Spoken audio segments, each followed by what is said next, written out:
In this video, I'm going to show you how to make horizontal scroll in Framer in a simple, beginner-friendly way. This is a great technique if you want to build carousels, product rows, card sections, or any layout where content moves side to side instead of stacking vertically. If you follow these steps, you'll be able to create a clean horizontal scrolling section that feels modern and works beautifully in your Framer project. And before we jump in, if this tutorial helps you out, please hit the like button and subscribe for more Framer tips, web design tutorials, and no-code workflows.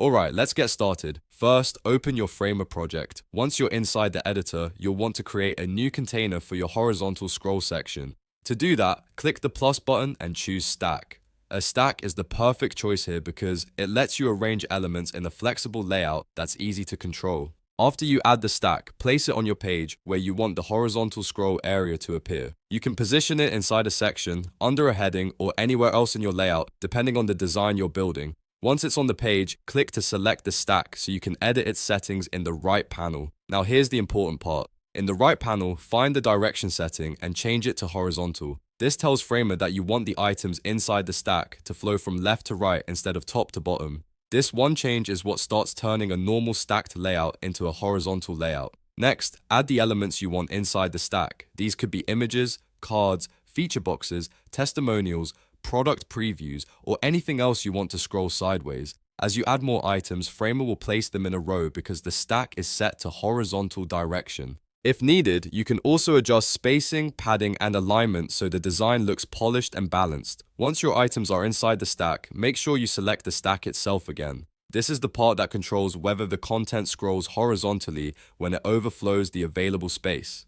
In the right panel, look for Overflow and change it to Scroll. When you enable Scroll Overflow, the content that goes beyond the visible area can be moved left and right instead of being cut off or squeezed into the container. At this point, your horizontal scroll should be working. If the content doesn't look right immediately, double check that the stack is set to horizontal and that overflow is set to scroll on the correct container. Those two settings are the key to making this work properly in Framer. You may also want to fine-tune the size of the stack so the scrolling effect feels natural. If the container is too wide, you may not notice the scroll. If it's too narrow, the cards may feel cramped, so take a moment to test the width, spacing, and item sizes until the section behaves the way you want. A quick tip: horizontal scrolling works especially well for content that needs to stay visually contained while still offering more items than fit on screen. That's why it's so useful for galleries, reviews, mobile-style carousels, and showcase sections. It adds movement and keeps your page clean without taking up too much vertical space. And that's really all there is to it.